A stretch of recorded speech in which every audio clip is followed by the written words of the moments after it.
Hello everybody, welcome back. आज हम लोग सिंटैक्स ऑफ एडवर्ब का स्टडी करेंगे। Syntax of adverb. तो सिंटैक्स ऑफ एडवर्ब का स्टडी करने से पहले हमें ये जानना है कि एडवर्ब क्या होता है, एडवर्ब किसे कहा जाता है। तो जानिए, an adverb is a word which modifies the meaning of verb, an adjective or another adverb। Clear? Hindi में कह सकते हैं एडवर्ब वे शब्द होते हैं जो किसी वर्ब, एडजेक्टिव अथवा एडवर्ब के अर्थ में कुछ जोड़कर उसकी विशेषता बताते हैं। तो एडवर्ब का डेफिनेशन मैं आपको सर्वप्रथम बताता हूँ।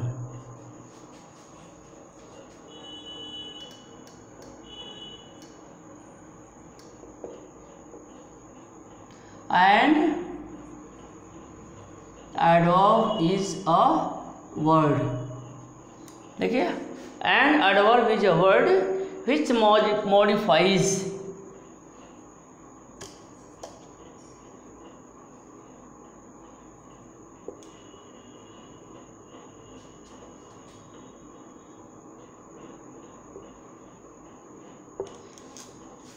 which modifies the meaning of a verb।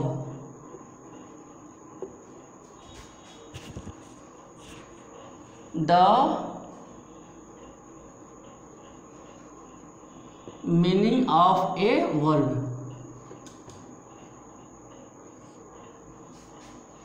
An adverb is a word which modifies the meaning of a verb and adjective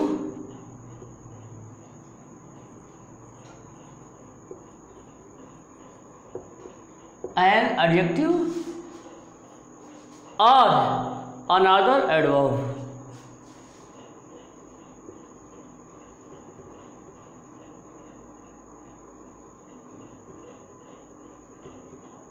चलिए, तो इस तरह से जो है आपने एडवर्ब का डेफिनेशन देखा। And adverb is a word which modifies the meaning of verb and adjective और वर्ब एंड एडजेक्टिव और अनदर एडवर्ब।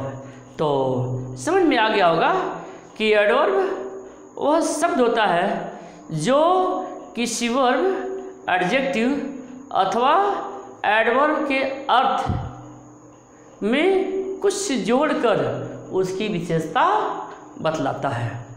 तो जैसे देखिए, जैसे Ram is happy.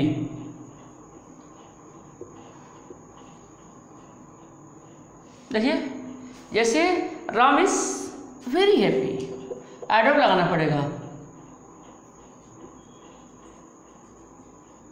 Ram is very happy.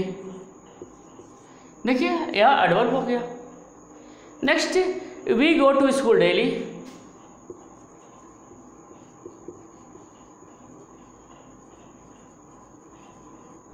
We go to school daily, हम प्रतिदिन स्कूल जाते हैं। तो इस तरह से आपने देखा कि जो एडवर्ब है वह किसी वर्ब, एडजेक्टिव या अन्य एडवर्ब को मॉडिफाई करता है। तो आपने इसे देख लिया। चलिए, अब मैं इसका प्रयोग बताता हूँ कि इसका प्रयोग किस तरह से होता है। सिंटैक्स में हम क्या करते हैं? सिंटैक्स में जो है noun, pronoun, adjective, verb, adverb, इन सब का हम प्रयोग देखते हैं कि किसका प्रयोग किस तरह से होता है। तो इसमें पहला रूल देखिए क्या है।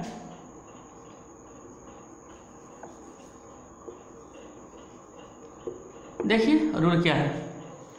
रूल यह है कि इसका प्रयोग अर्थ के अनुसार, इसका प्रयोग अर्थ के अनुसार वाक्य के प्रारंभ में, वाक्य के बीच में अथवा वाक्य के अंत में हो सकता है।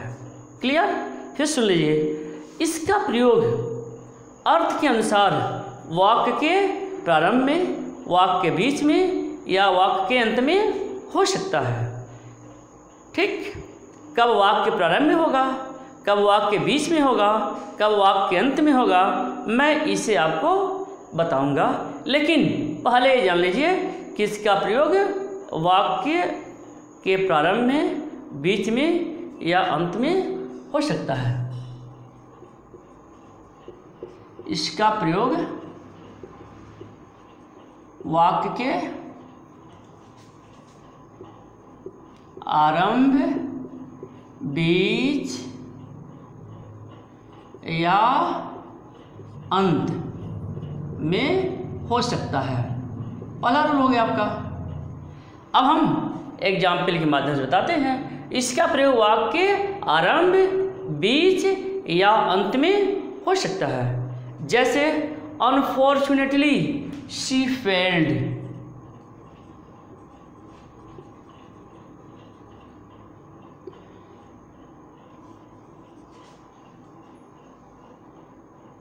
She failed, unfortunately she failed.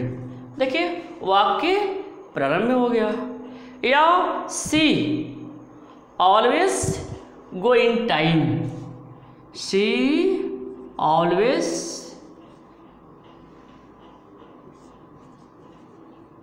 Goes in time. देखिए यहाँ पर ऑलवेज का प्रयोग हो गया। या शुभम वॉक्ड क्विकली,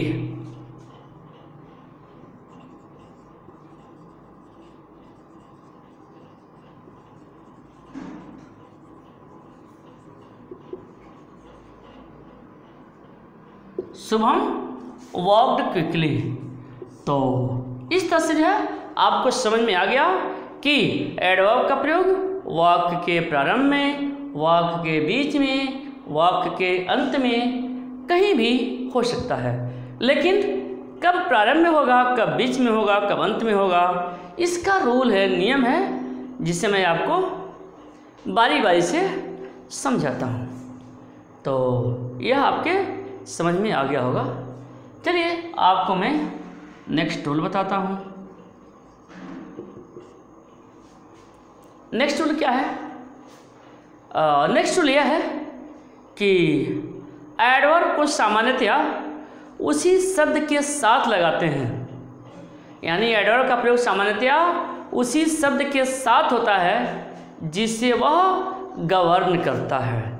फिर सुनिए, एडवर्ब का प्रयोग उसी शब्द के साथ होता है, उसी शब्द के पास में होता है जिसको वह गवर्न करता है या जिसके बारे में कुछ बताता है।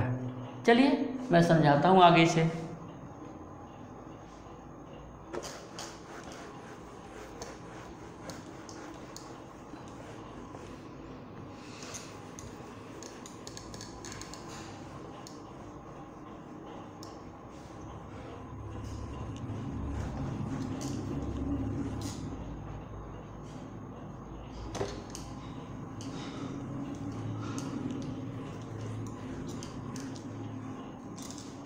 देखिए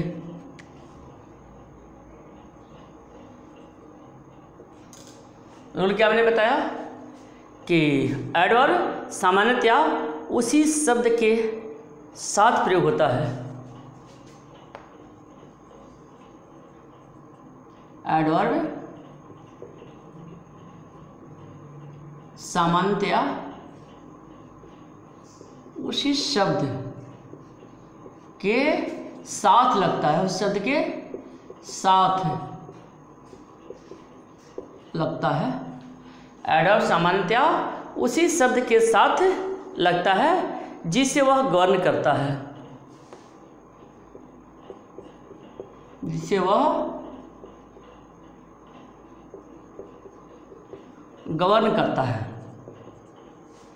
देखिए, जिसे वह गवर्न करता है या जिसके बारे में कुछ बताता है, या जिसके बारे में कुछ बताता है। चलिए इसमें मैं फर्स्ट रूल बताता हूँ। तो समझ में आया कि एडवर्ब उसी शब्द के साथ लगता है, उसी शब्द के साथ लगता है जिसे वह गवर्न करता है या जिसके बारे में कुछ बताता है। तो इसमें फर्स्ट रूल देखिए, फर्स्ट रूल यह है कि जब एडवर्ब पूरे सेंटेंस को गवर्न करता है तो उसे वाक्य के आरंभ में लिखते हैं। पहला क्या है, जब एडवर्ब पूरे सेंटेंस को गवर्न करता है तो उसे वाक्य के आरंभ में लगाते हैं। जैसे जब पूरे सेंटेंस को, जब एडवर्ब पूरे सेंटेंस को गवर्न करेगा तो उस कंडीशन में उस एडवर्ब को वाक्य के प्रारंभ में रखते हैं या लगाते हैं या लिखते हैं। जैसे fortunately she was selected in kho-kho team.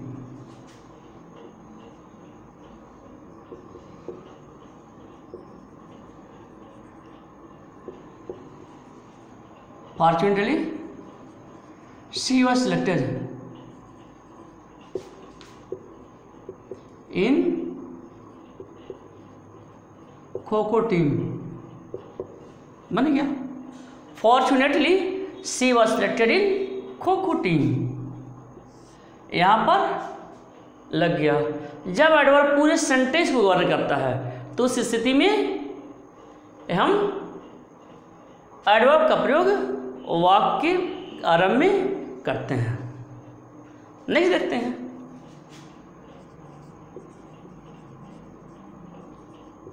Possibly it will rain. वाक्य प्रारंभ में आ गया,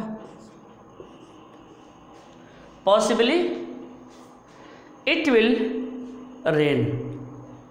या नेक्स्ट सेंटेंस देखते हैं, जैसे undoubtedly there is God.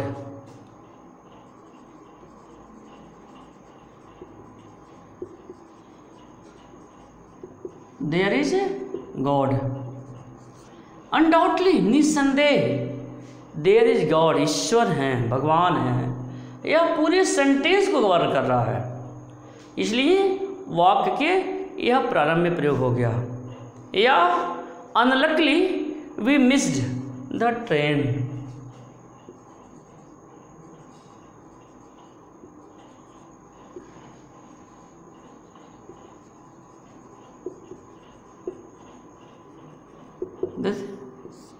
Unluckily we missed the train. तो इस तरह से जो है आपने देखा कि जब एडवर्ब पूरे सेंटेंस को गवर्न करता है तो उसे वाक्य आरंभ में लिखते हैं, वाक्य आरंभ में लिख दिया। चलिए मैं नेक्स्ट रूल बताता हूँ। नेक्स्ट रूल क्या है? नेक्स्ट रूल यह है कि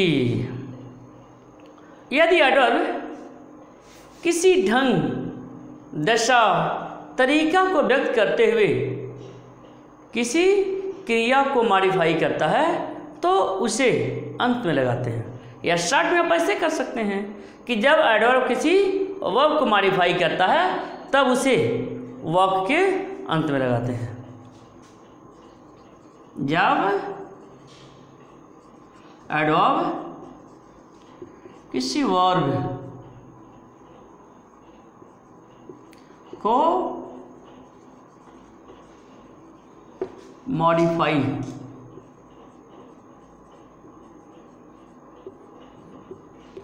करता है तो उसे अंत में लगाते हैं।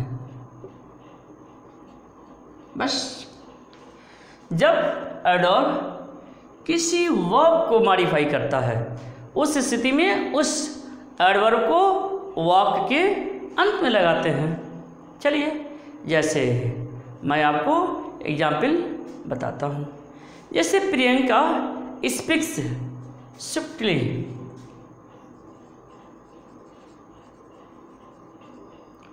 Speaks swiftly. देखिए प्रियंका स्पीक्स स्विफ्टली, यह जो स्विफ्टली है यह वर्ब को मॉडिफाई कर रहा है, इसलिए यह अंत में आ गया या वर्ब के बाद में आ गया। Next, the train arrived punctually,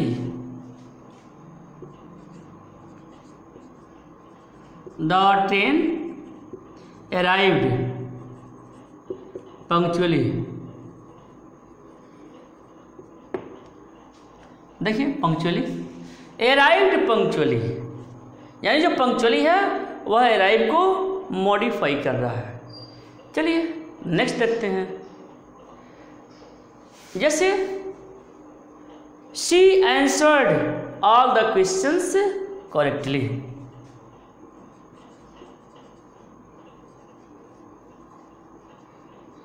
she answered all the questions correctly, she answered all the questions. देखिए यहाँ पर यह प्रयोग हो गया। चलिए थर्ड इसका प्रयोग मैं बताता हूँ आपको। थर्ड प्रयोग क्या है?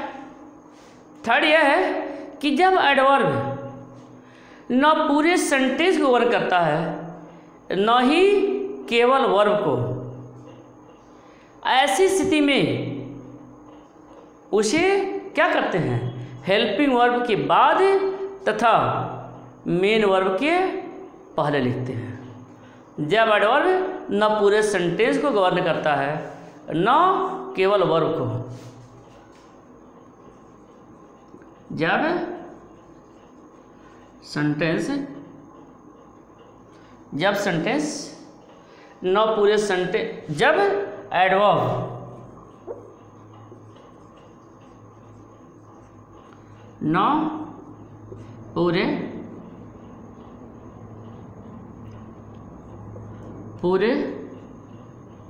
देखिए, जब एडवर्ब न पूरे सेंटेंस को,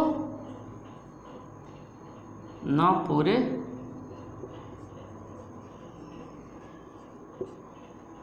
जब एडवर्ब न पूरे सेंटेंस को गवर्न करता है, न पूरे सेंटेंस को गवर्न करता है, न पूरे सेंटेंस को गवर्न करता है, न वर्ब को, न ही वर्ब को। जब ये कंडीशन हो, न पूरे सेंटेंस को गवर्न करता हो और न वर्ब को गवर्न करता हो, इस स्थिति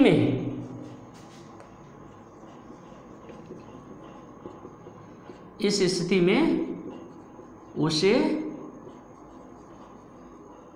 हेल्पिंग वर्ब तथा मेन वर्ब के बीच में रखते हैं। देखिए ठीक है, जब एडवर्ब न पूरे सेंटेंस को गवर्न करता है न ही वर्ब को, इस स्थिति में उसे हेल्पिंग वर्ब तथा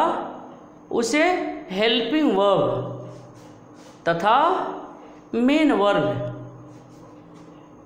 के बीच में रखते हैं। ठीक, या तो आप ऐसे कहिए या आप ऐसे कर सकते हैं कि उसे हेल्पिंग वर्ब के बाद तथा मेन वर्ब के पहले लिखते हैं। बस चलिए एग्जाम्पल के माध्यम से मैं समझाता हूँ। We will surely succeed,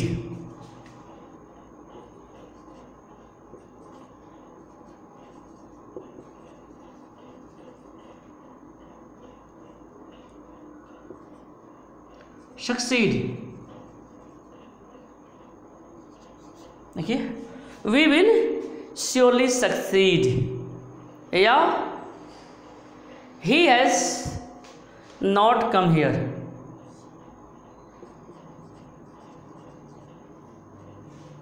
he has not here. देखिए, he has not come here, यह नॉट आपका यहाँ पर प्रयोग कर दिया गया है। ही हैज़ नॉट, हैज़ और कम, यानी हेल्पिंग वर्ब के बाद और मेन वर्ब के पहले इसका प्रयोग किया गया है। ऐसे ही यहाँ पर भी है, तो यह कंडीशन आपको ध्यान रखना है। चलिए एक एग्जाम्पल और बताता हूँ। जैसे he will certainly pass this year.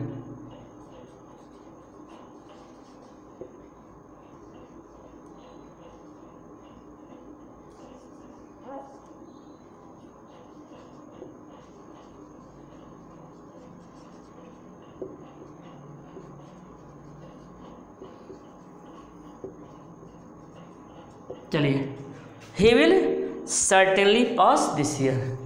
तो इस तरह से जो है आपने एडवर्ब का प्रयोग देखा और यह आपको अच्छी तरह से समझ में आ गया होगा।